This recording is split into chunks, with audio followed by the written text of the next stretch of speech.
I started with startups already back in 1990. Back then, failure was really bad. I think here in Silicon Valley, failures is actually something which people celebrate if you learn from them. If you do the same mistakes again and again, then you don't celebrate it, of course. Then you should probably do something else. So I think that's very important for me when I do these kind of things, and that's the reason why, as an example, Wrapptel that I started in 2006, we had a tremendous challenge to get that company to work.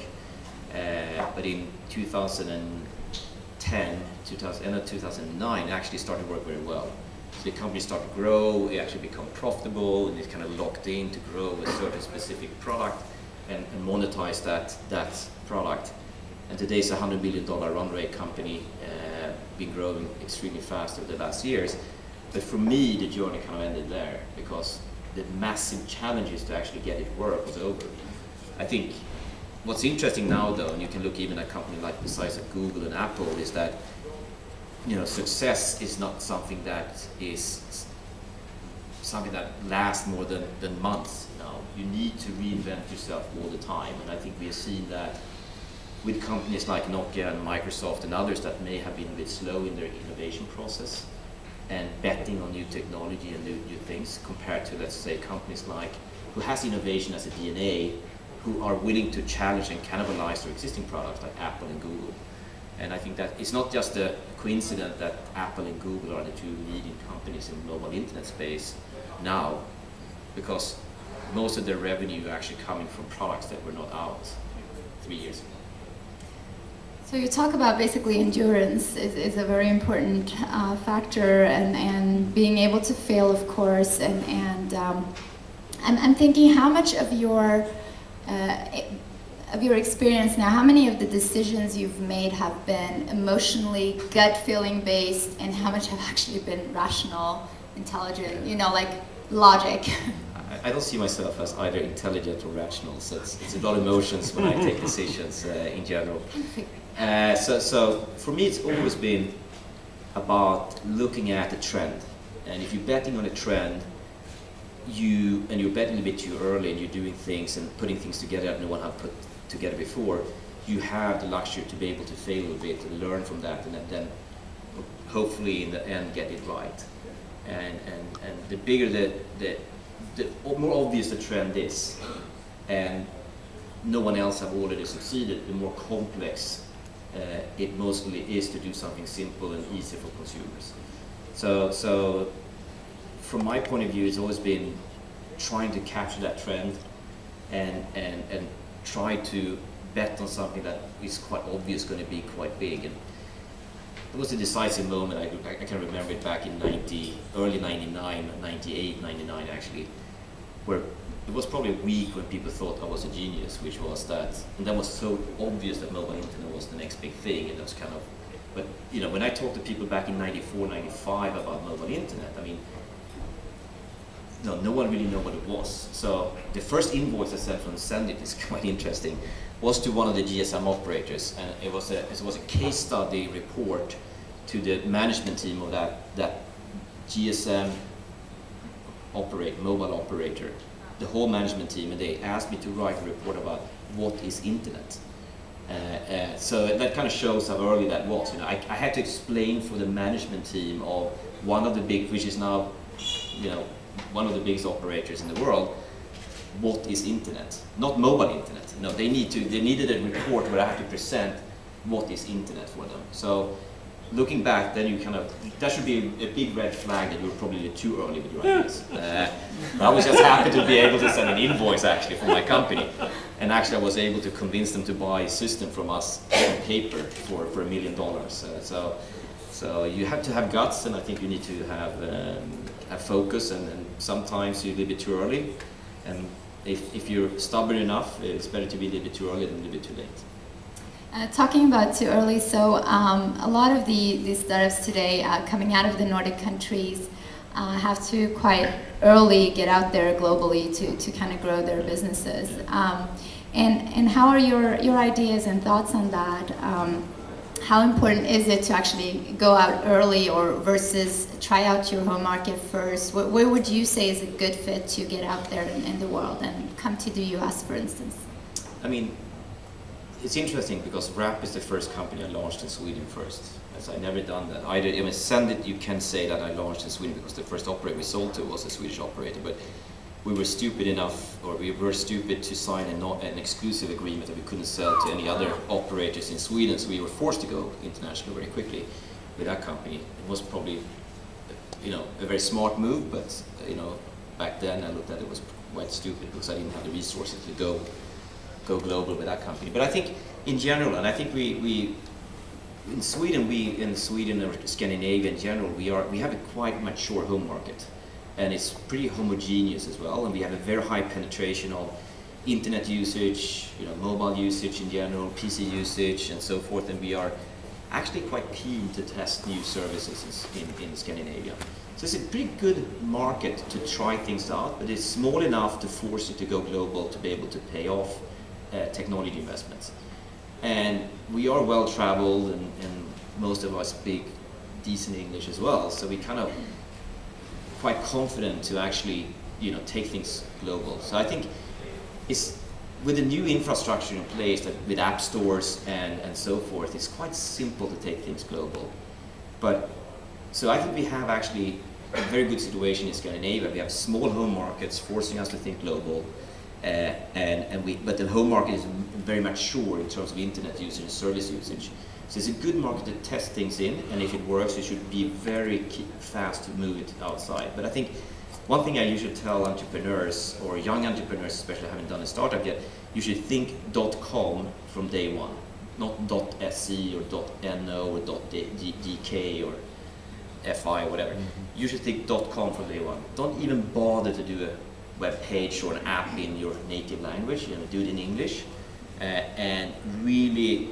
But just look at your home market as a test market, not as a home market, and have your eyes on successfully win the big markets. And I think that's something that makes Swedish or Scandinavian companies more successful on a global basis than German companies that tend to, in general, just look on what's happening in the US and then look at the German market being very big and saying, hey, the Germans are like 3 years after. You know, they're 3 years late with most of the technology stuff. So if it works in the US, I can just clone or copy that, and I can make a version, a German version of it, and I can actually build a very big, decent-sized business out of it. While we're in Sweden, we don't have that luxury. You know, we have a more mature market in some cases than the US, or at least in par with the US market, and therefore, and it's so small, so we have to kind of, you know, push it out in the US market. Definitely. What a lot of the startup entrepreneurs have as a challenge is to come in. I mean, it is a very, very competitive market here. A lot of people are out to get the funding, for instance. I mean, you have over 20,000 startups fighting here right now for money, for advisors, for mentors, for incubators, accelerators, and so on. So it's a huge startup environment here and very competitive, obviously. And I know, I mean, Wrapp is a company that's had the great fortune of having someone like you as the CEO and co-founder, but also have on the board have Niklas Sennström from Skype, have Reid Hoffman from LinkedIn. You also had Fabian, right, from H&M. And you know, so you have investors like Atomico, Greylock Partners, and so on, and have done both Series A and recently Series B, actually a couple of weeks ago. Yeah. Congratulations! Thank you.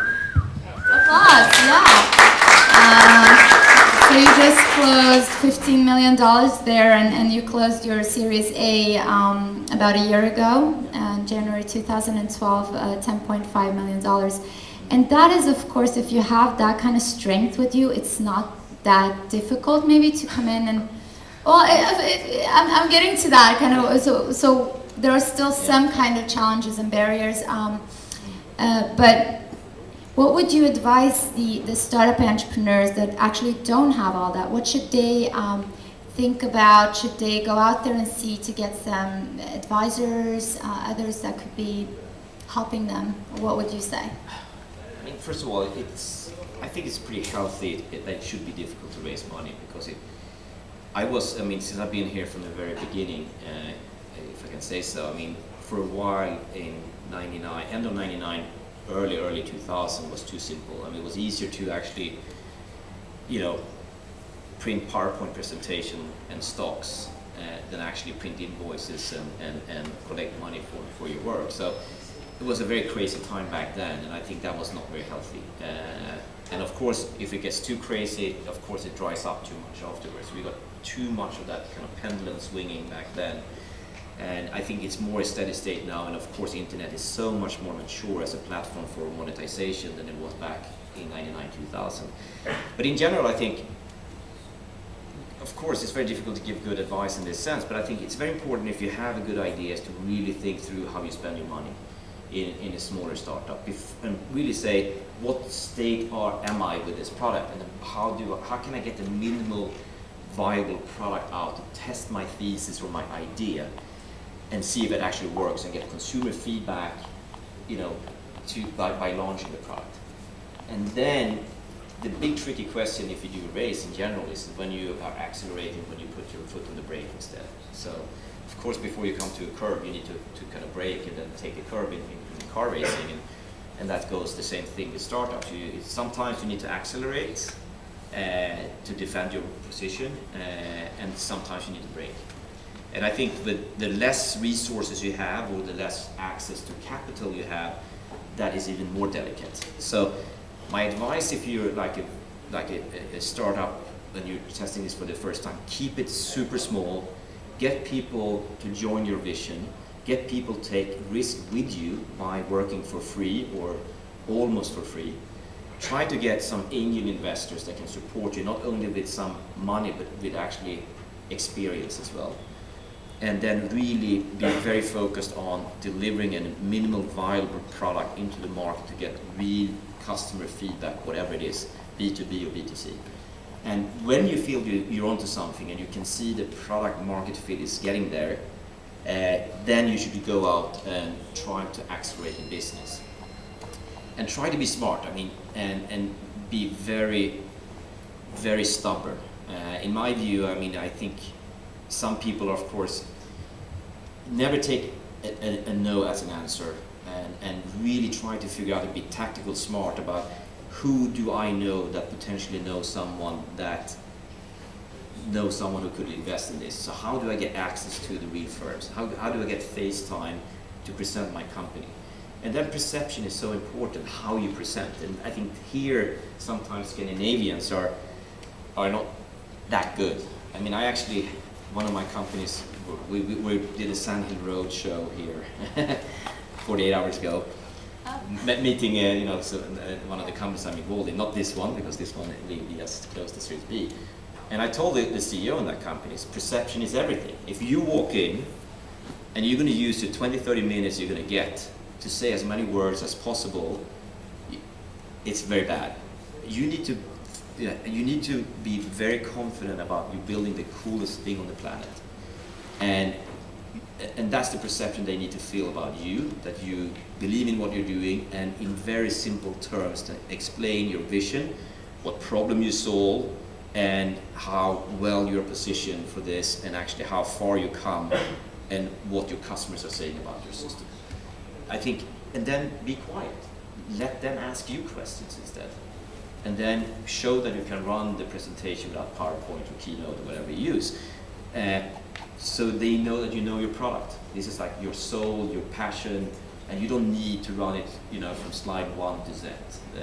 You can just, by heart, tell what you're doing. I think that's super important how you pitch it. That is great advice.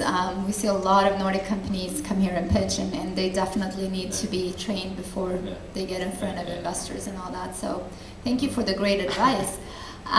So basically, we're here for this amazing company called Wrapp. Yeah. If you haven't missed that. So how many of you have never used Wrapp? Oh, how dare you. No, I'm just kidding. They will all use this after, but that's amazing. Almost everyone is using Wrapp here. So why don't we hear a little bit about how did Wrapp start, and how did you unwrap this? Yeah, so I think, again, coming back to why I started this, is like, I'm extremely passionate when I see technology coming together, and you can actually look at some very big trends, and then you look at those big trends can actually solve a real problem for someone. And I think one of the biggest industries in the world is the retail industry. And the retail industry are struggling, everyone knows that, and they need to reinvent how they actually interact with the consumers. And of course, in this country, retailers are spending $180 billion on marketing, $40–50 billion on digital marketing, and the rest is actually traditional old marketing, which is mainly print and linear TV and direct marketing in paper into your postal box still.